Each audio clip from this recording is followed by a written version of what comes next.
Constructed in the 8th century, during the Tang Dynasty, Cave 45 is one of the great artistic and religious masterpieces of Mogao.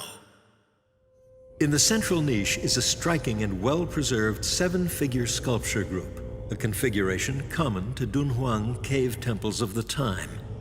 The sculpture was often the focus of devotion in a cave. At the center is Shakyamuni Buddha in a meditative posture, his hand raised in a gesture that means, "Do not fear." To the left is his disciple Ananda, the Buddha's youthful and robust cousin, renowned for his ability to memorize the Buddha's sermons. To the right is Mahakashapa, the Buddha's elder disciple, his body lean and wrinkled from a rigorous ascetic life. Flanking the disciples are elegant bodhisattvas, beings who have resolved to become Buddhas, motivated by their infinite compassion.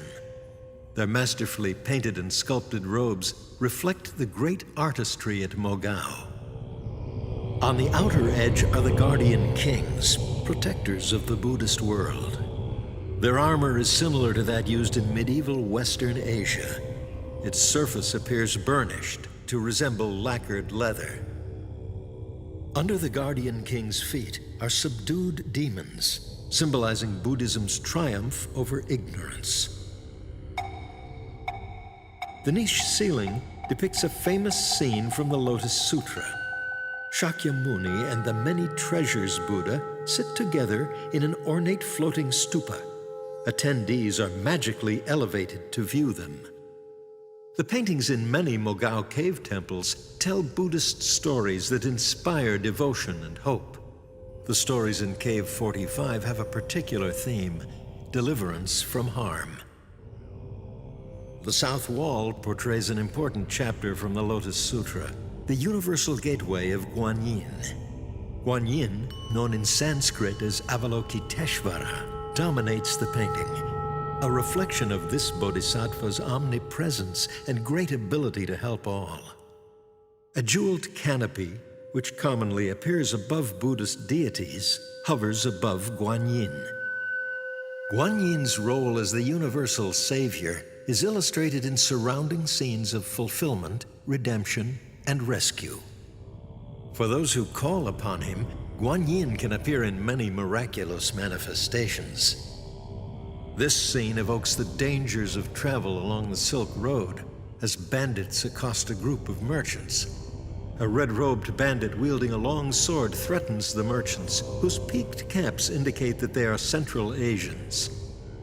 Downstream from the merchants, a prisoner has been released through Guanyin's intervention. He stands with palms prayerfully pressed together, next to stocks and fetters that have been miraculously unlocked. Here, a ship with billowing sail is imperiled, with menacing sea monsters to the left and ogres to the right. The sailors cry out for help to Guanyin, who saves them. This scene itself has been threatened by loss. Sand accumulation and flooding have destroyed the painted plaster beneath it.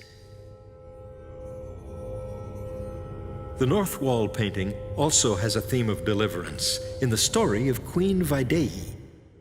The queen's son, Prince Ajatashatru, falls under evil influence and first imprisons his father, the king, and then his mother, the queen.